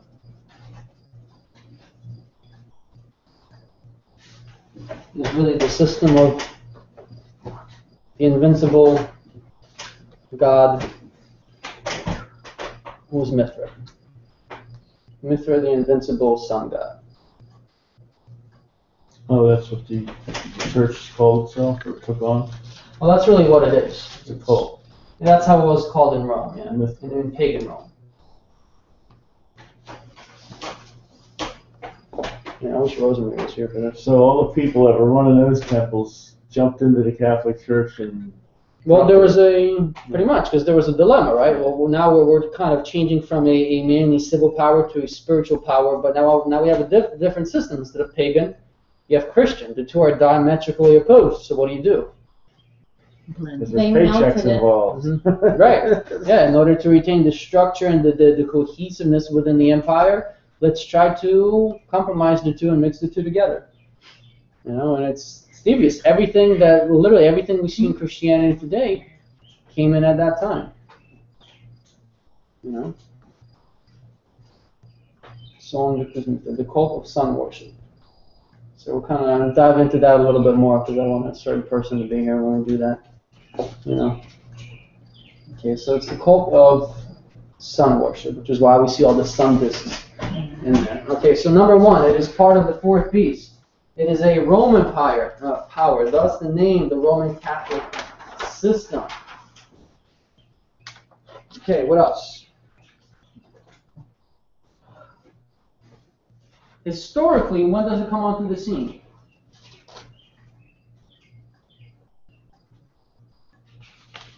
Because we mentioned that it is, even though it is part of the fourth beast, does it rule within the time allotted to the fourth beast itself? No, right? Because the fourth beast, when does it end? Or Imperial Rome in and of itself ends in year 476. So the very fact that this little horn comes after the 10 horns arise and comes after the 3 are uprooted, or as they are uprooted, tells you that in relation to time, when does this power arise? Or just based on this, we know that it comes on the scene after 476. Right. Just based on that so far, comes on the scene after Rome is divided into 10, which means it comes on the scene after 470. All of tonight, every time I write 476, I write 47A without the 6. I don't know why I keep doing it. That's a dyslexia, right? Didn't Rome still hold This was some play. power after 476? In They would the have to. in the Western Roman Empire, no. Well, because it was in 538 that Pope got his power from. Right. Remember, here we're talking about civil power. That Imperial Rome is divided into 10 civil regions. Right. Even when the Heruli dethroned Romulus Augustus and took over Rome in 476 AD, you remember that the Pope of Rome, the Bishop of Rome, was a religious power. Those guys were not affected when the ownership of that portion of land switched between the Herulites and Rome and Ostrogoths and so forth. The Pope of Rome, that church, the Christian church, still stayed there when ownership changed. But he was installed as the Bishop of Rome and the spiritual leader by a Roman emperor. Right, by Justinian, yeah. Where does he get that power if they didn't have any? Right, well, you're right. I mean, they were gaining the influence over the power of the state and the Easter and the emperor in the East, but it wasn't to the effect that it was Rome itself that I would say existed as a church-state religion as it does now. Meaning it wasn't officially the Rome as we know it today. It was still a church, but it was extending and using its influence over the state at that time to do whatever it wanted to do. Yeah, no, what I'm trying to say is Justinian is the one that empowered him as a spiritual leader. Mm-hmm. Right. So Justinian must have had some influence over these tribes for them to accept him as a spiritual leader. Yes, and that's I think I mentioned that previously. Maybe it was just, yeah, I'm not saying it was a a military power, Mm-hmm. but an influence. Yeah, but some of them they did have, and I mentioned it before. I think it was the emperor around 493, the Emperor Zeno. He, for example, he did have somewhat decent relations with the Ostrogoths, which is why he then used the Ostrogoths and asked them to look. I want you to go out and take out the Heralites out of Rome because look, the Pope over there is being So they afflicted. had to have some kind of influence. Right. Yeah, but the actual civil power or the military Right. came from the Right. Eastern Roman Emperor when he needed it to be used. Otherwise, yeah, he used some of these tribes if he could. But this action actually was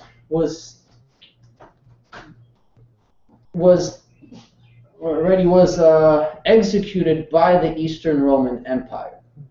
The action of driving out of the Ostrogoths was nothing on the part of the civil strength of Rome itself. This was done by the Eastern Roman Empire on behalf of the Western Roman spiritual leader. Does that kind of make sense? Yeah, that's exactly what I was Okay. alluding to. Good. Good. All right. What else? Speaking of this, I guess we can just mention this here, because we kind of already just said it. How were these tribes uprooted? Was it the little horn itself doing it? No. It was the little horn was doing it, but not directly. It was doing it indirectly, right? Gave the order. We put contracts out on Right. Money, probably. Right. And who takes up the contract? it. It was the early mafia.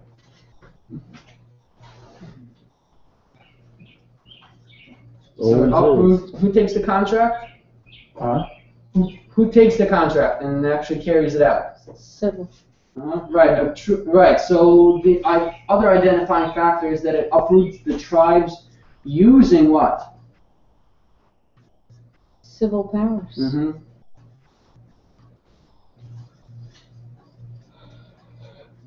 Right. So it uproots the tribes using the power of the civil authority.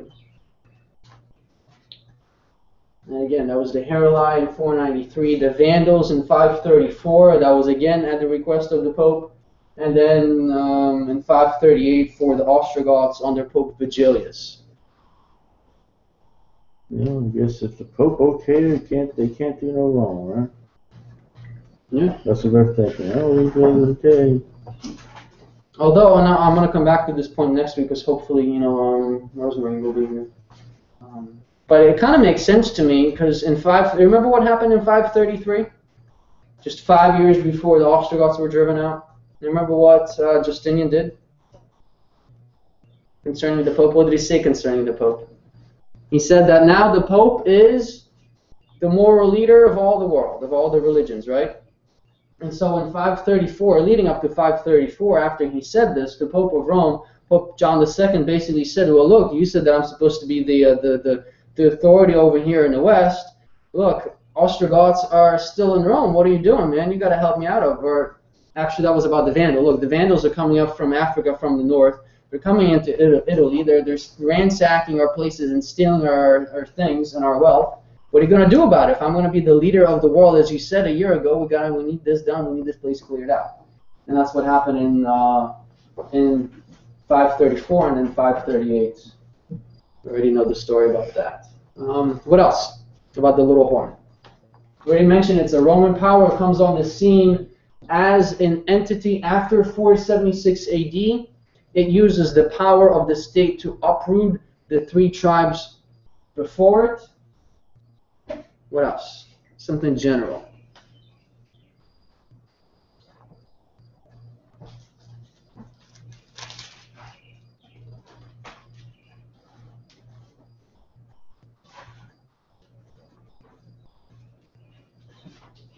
Was this little horn the same as its friends? More stout. Mm-hmm. Yeah, can you read that verse for me, Anita? Verse 20. And of the 10 horns that were in his head, and of the other which came up, and before whom 3 fell, even of that horn that had eyes and a mouth, that spake very great things, whose look was more stout than his fellows. Okay. So he's more stout than his fellows. Now, does he start off? What does the word stout mean anyway? Strong. Strong, Yeah. and powerful. Okay, so does this little horn? What can you tell me about this idea that this little horn is stout? Now, is he stout right as he appears? If yes, why? If no, why not? I think he got power after the other three fell. More power, more stout. Right, because it's mentioned that at first there came up a little horn, right? So it's a little tiny horn. The other ones, it just mentions 10 horns, regular horns. This one is apparently smaller. Yeah. Now, if you want to, kind of, I don't want to put humor to it, but if you think about, a head, let's say that I'm an animal, or think of a rhinoceros. In rhinoceros, that's supposed to have a horn. Imagine an animal that's supposed to have 10 horns, and all of a sudden, after some time, 3 of its horns, beautiful horns, start getting uprooted, and this weird-looking creature comes up in between them or out of them. What is that called? What can be called, really? Or if I have, let's say, if I have 2 ears and another ear starts growing out or something. Uprooting. It's an uprooting, or medically speaking, that could be considered a tumor. That's kind of how I see the little horn. It's really just a tumor. Abnormality, right? Right. It's an abnormality within the beast, and I like the way you said that. Because I got these lumps, they tell me they're abnormalities. Okay, so it grows to be more stout, powerful. I was just saying powerful / greater than his fellow horns.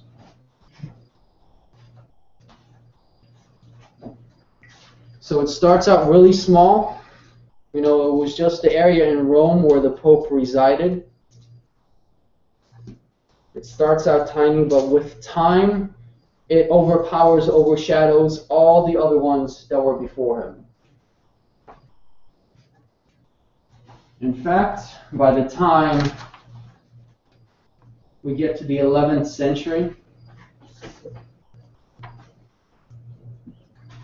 the Roman Catholic system had, I would say, nearly all rulers of Europe in its grasp.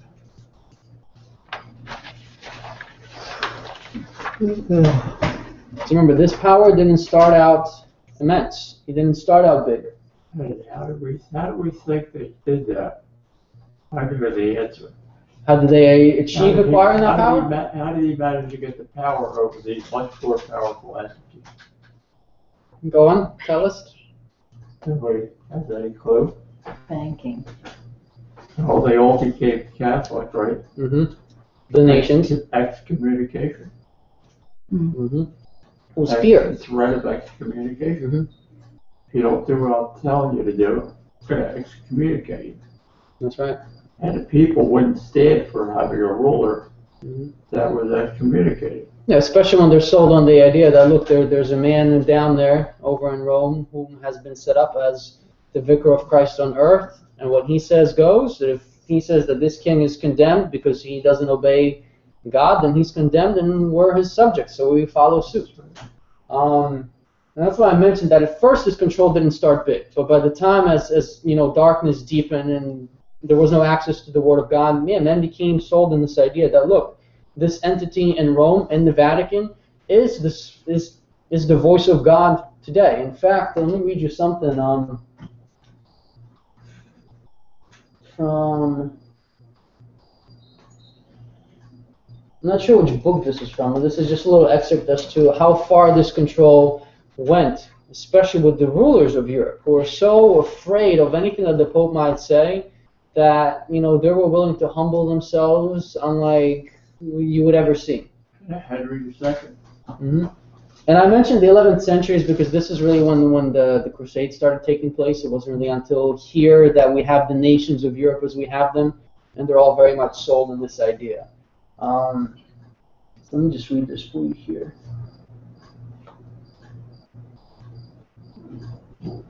Okay, more stout or greater than his fellows and was very arrogant. The papacy began as a church in the city of Rome, a member of the sisterhood of Christian churches around the world and a bishop or elder of the city of Rome. It was no more important than bishops in any other major city, including Jerusalem, Antioch, or Alexandria. However, by 538 AD, the papacy was no longer just a little church. It was a controlling political force that controlled kings and queens of Europe. An example of the Pope's power is seen in the experience of Pope Gregory VII in the year 1076, when he informed, and this is, I actually found this kind of humorous, just how out there and ridiculous this is and was. When he informed the subjects of Henry IV, the Emperor of Germany, that due to Henry's disloyalty to the papal see, they were under no obligation to obey him. Henry was the most powerful monarch in Europe at that time, but he nonetheless made a pilgrimage to Canossa in the Alps, where the Pope was residing, and waited 3 painful days barefoot in the snow until Pope Gregory forgave him. It is of note that those who supported the papacy were to be found in all nations instead of owing allegiance only within one nation's boundaries. But yeah, barefoot out in the snow for 3 days just to get an audience with the Pope. This is what he said. I was reading that the 18th century's great lexiker Samuel Johnson wrote that how he couldn't understand how a thinking person could be a papist. How can a thinking person be a papist? Well, I think one of the biggest problems when it comes to that is the answers for it is because we're being told we have to put a moratorium, right, on criticism. And we're not reading the Word. Yeah. See, Don't read the Bible, no critical thinking. if we don't read this, which the Catholics did, the popes and the priests did to the Catholics throughout the centuries, you weren't allowed to open the Bible. The priests will interpret it for you, and they will tell you what you need to know. And there's the beginning of your understanding. That wasn't listed until 1962. It still wasn't even when I wasn't born until 1966. And I was still told, you don't need to read the Bible. The priest will, it's too difficult. The priest will interpret it for you. Just go to church each Sunday, go to catechism, and that's all you need to know. And that was more questions for me. Revelation was a closed book. So Yeah, that's what some people still say. Yeah. A lot of the old, you run into a Catholic Bible, there's no Revelation in it. It's like, Do they have those like that? I had one I picked up in a flea market one time. I wasn't sure what it was. Then I got home, I looked at it, there's no Revelation in there. What the heck is this? Should have checked if Daniel was there. Although I don't think they would take Daniel out, especially for the first 6 chapters of it, I have for kids. a pocket Old Testament, and there's no Daniel in that. Really? Everything else is there, no Daniel. wow. That's on. It was American issued for military for World War I. Mhm. They didn't want World War I soldiers reading about Daniel. Probably because Advent stands on war. Oh, because they would have figured out where Germany fit in with prophecy at that time. They would have read Daniel too. We shouldn't be doing this. Okay, so we have a Roman power comes on the scene after 476, uproots the 3 tribes before it using the power of the state. It grows to be more powerful and greater than his fellow horns. And what else? There's something in verse 24. Verse 24. Something very general. And the 10 horns out of this kingdom are 10 kings that shall arise. And another shall rise after them, and he shall be diverse from the first, and he shall subdue 3 kings. Okay. So from that verse, in relation to the other horns, this little horn is Diverse. which means that he has a different tactic. different tactic, or a different, I will say, nature than the horns before it.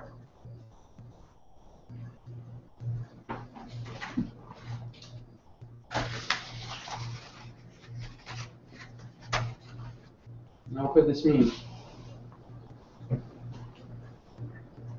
this little power that was different from these other 10 horns. What was so different about It's no longer civil. It's it? now religious. Right. It was, I would say, primarily a religious power.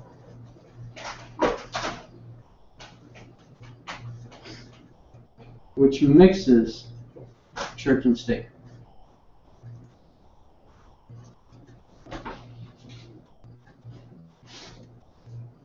The other powers, primarily civil, may have been some spirituality, but it was separate from the state. But this church is this power is both a church and a civil authority.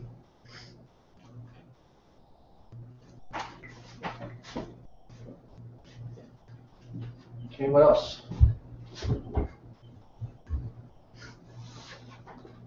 There's something on the horn. Eyes and a mouth. Mm-hmm.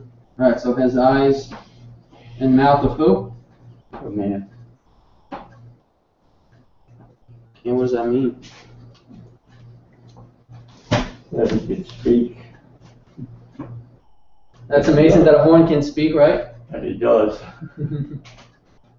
He speaks great words. Now, an eye in and of itself, what does it mean? What does it point to? An eye, kind of like what we looked at Revelation. An eagle with eyes, or the beast full of eyes. Remember what that represented? And yeah, you're right. Speak up. Yeah, I heard that whisper. What was that? Intelligence, wisdom. However, is this horn really a man? It's a system. The system. Right, it's still a horn, which tells you that, look, this horn is also trying to do something that it's not. It's professing to be something that it's not. So one of the identifying factors of this system, because it has this horn, a horn, paradoxically has an eyes and a mouth, tells you that it is a system of deception. It puts out a false front. It is intelligence, it is wise, but it uses both of those things for a work of deception.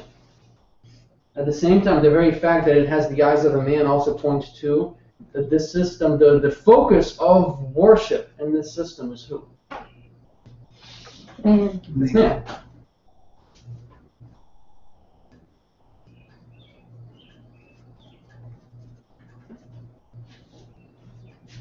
Whether you go to the confessional, whether you partake of the Mass, whatever it may be within the system, the focus is the man. The confessional, the focus is the priest who's supposed to forgive you your sins. He was just a sinful man, right? In the Mass, again, the focus is the priest who's supposed to recreate God out of heaven and into a wafer, and so on and so forth. Or the May crowning of Mary. There you go. But yeah, it's focused on human beings who have no divinity in and of themselves. And there's one more thing we can get from this, right? With these eyes and mouth of a man. Well, we did the eyes. Speak very great Speaks. things. Right, the speaking, we know that he speaks great things and blasphemies against the Most High, so maybe I'll put that down for the next one. Speaks great. Words against the Most High. Blasphemies against the Creator. But going back to number 6, has the eyes and mouth of a man, has intelligence, great wisdom, which is used for a work of deception. The worship of this system is man-centered. Does this point reveal anything about the leadership of the system?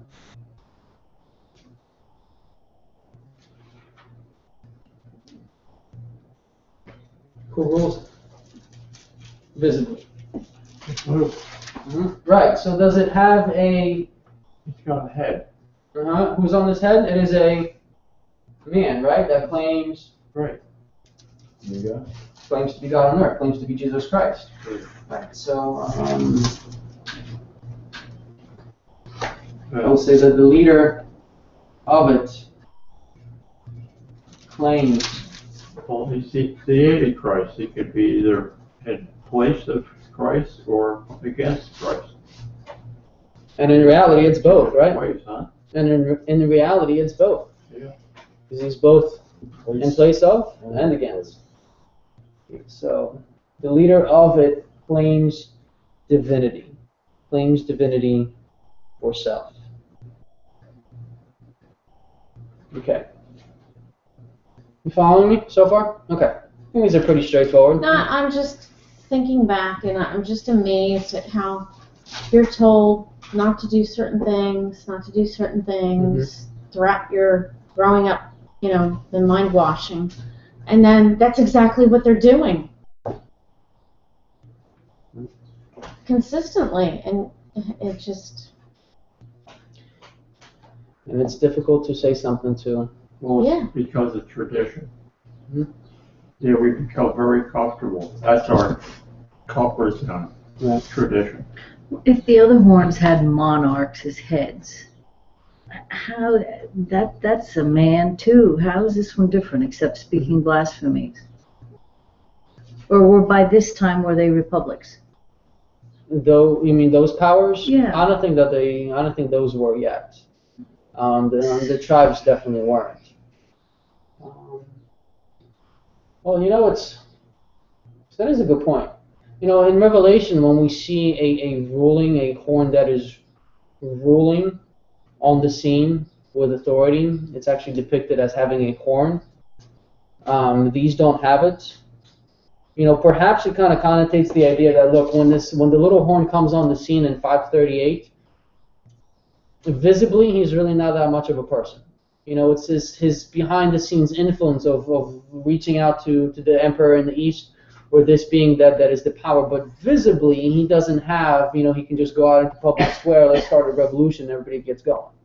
That's not his influence at that time, which meaning that he isn't seen by the people as a ruling power. Does that make sense?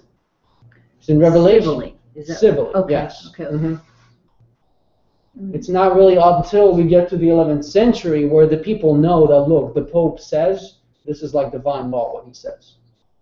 In 538, that wasn't the mentality of the people yet. They were just like, oh, okay, Pope of Rome, yeah, it's Christians over there, he has some big clout among Christians, but they didn't understand the influence that the Roman power, that the Pope of Rome already was able to extend over to the civil power. That kind of makes sense? Well, they figured it out eventually. Mm-hmm. Right. So the crown on top of, I guess, this little horn wouldn't come until later. Whereas, I guess, the other horns, because they weren't such massive powers as Rome and as the others, they didn't have the crowns in here also. But good question. Okay. All right, what else about the power? I wrote down number 7. Can someone read for us verse 8, please, of Daniel 7? This is the last thing we'll cover, and we'll close in a few minutes. I considered the horns, and behold, there came up from among them another little horn, before whom there were 3 of the first horns plucked up by the roots. And behold, in this horn were eyes, like the eyes of man, and a mouth speaking great things. It's the eyes of man, not a man. Eyes of man. Resembling man. Of man. Not a man. So we have a mouth that speaks what? Great things. Great things. Okay. What are these great things? Blasphemy. Lies. Okay, before we get to the blasphemy, how do we know that it's something bad? Because look, they may be just speaking great things, wonderful things. But great isn't good enough. Not necessarily good. Right. Great and good are not necessarily synonymous.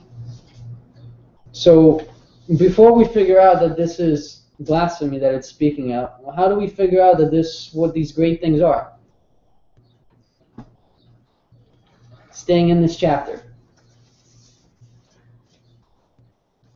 21.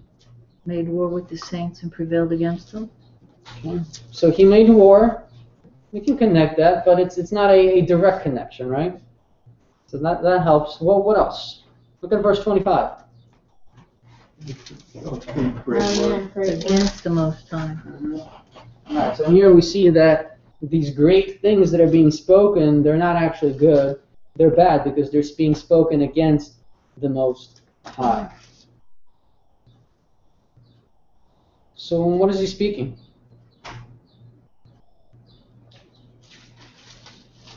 Well, speaking great words against the Most High. Think to change the times and the laws. He's changing things. He's changing the Word of God. That is true. By just looking at verse 25, and so he did. I mean, as I was little, I don't remember what grade I was in, but they're teaching you in catechism that you're supposed to be worshiping on the seventh day, and then you go to church on Sunday. And I ask why, and I get my hand smacked. So that's changing times and laws. Right. And it does definitely tie into it, because we know that first and foremost, the action of speaking, when a power speaks in Bible prophecy, what does that represent? Laws. Say that again. When a power in Bible prophecy, when it speaks, when, for example, a beast opens up its mouth, what does it represent? Very much what Anita just said. Fear. When a king, remember when King Nebuchadnezzar spoke, or when King Darius spoke, his words were to be counted as law. Right. So when a king speaks, when a power speaks, it's really the exercising of its authority. Right. So we're looking at this power when it speaks great things against the Most High. What does it do? Blasphemy. We know that it wars against God. We're out the saints. It's allowed to do what it's doing. But how? And that's where I'm trying to go with this. It wars against God through the act of speaking means that it is an action of its legislative part. So it wars against God through its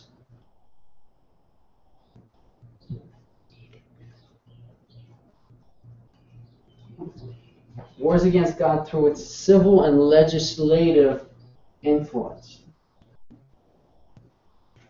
It's the first way to look at this. And I think it kind of becomes clear to when we figure out what the blasphemies are. But unfortunately, we're not going to have time for that today. But next week, we'll pick up how through the influence that it puts out with the civil and the legislative authority, and then is able to have laws enacted which reflect its mentality. And that's what we'll pick up about these blasphemies and these great things against the Creator next week. Are we good so far? You understanding it? It's a pretty basic breakdown. And again, I hope next week we're going to have a certain somebody here, because I really want them to see it. The Sabbath is both a time and a law, right? The what? Sabbath is both a time and a law, right? I don't think so. And a promise. Law. A promise. Okay, so what do we get from Daniel 7 today? What can we get from it?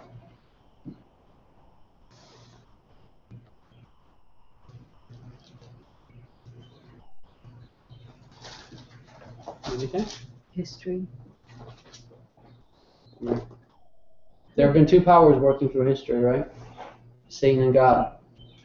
Who the beasts are, Mm-hmm. or were, and still is. Mm-hmm. Right, Satan's working through the beast, one after another. It seems like he may be winning, but in the end, He won't. that's right, he Because won. it's a promise. That's right. Hitherto is the end of the matter. God's going to come out victorious. So friends, let us depart from sin. Let's search out our lives. I think that's one of the biggest things that connecting to what Bev's been talking about the last couple of weeks, this idea of discernment. We need discernment, and we need to figure out what sin is so that we can clean our homes, our lives. Because without it, if we think that sin is just a couple of things, when in reality there's 500 things called sins that I'm taking place of, and I'm taking part of, life needs to get cleaned up. And be faithful. That's right. That's right. We need the faith of Daniel as he was going through the courts of Babylon and Medo-Persia. Joseph. Mm-hmm. That's right. So friends, let's remember as we study prophecy, let's remember the good side of it, that the focus here is Christ, that these things have to happen, they will happen, they are actually happening before our eyes, but all of this is so that Jesus can set up his kingdom of everlasting righteousness. And we are a people that should be positive and looking up. That's right. Knowing that he's coming and getting ready. Yeah, being hopeful and lights in the world. That's right. Lights in the world of darkness. We should not be negative. And we need to spread the warning. Mm-hmm. We should be a happy people. Which means the warning has to be applied first in here, right? Mm-hmm. In the heart. So let's get serious, saints. How about it? Bev, could you close for us, please? Just bow our head. Father in heaven, we want to thank you so much that we can come here this evening, Father, in this home, and to sit with each other in this small group. Father, we want to pray for the small groups that are gathering all over the universe. We pray, dear Lord, that your Spirit will continue to be with them. And for those, dear Lord, that will lead these small groups, that you would continue to anoint them and keep them strong. Father, let your Holy Spirit dwell in and among us. And we pray, dear Lord, that you will grant unto us the gift of spiritual discernment, so that there will be no appearance of evil, and so that we would depart from sin. We thank you for this evening again, for the ones that couldn't be here. We pray that this week will be a week of promising and of witnessing in your name. We thank you for each other, to continue to keep your holy angels around us, as I ask all these things in the name of our Lord. Amen. Amen. Amen. You know,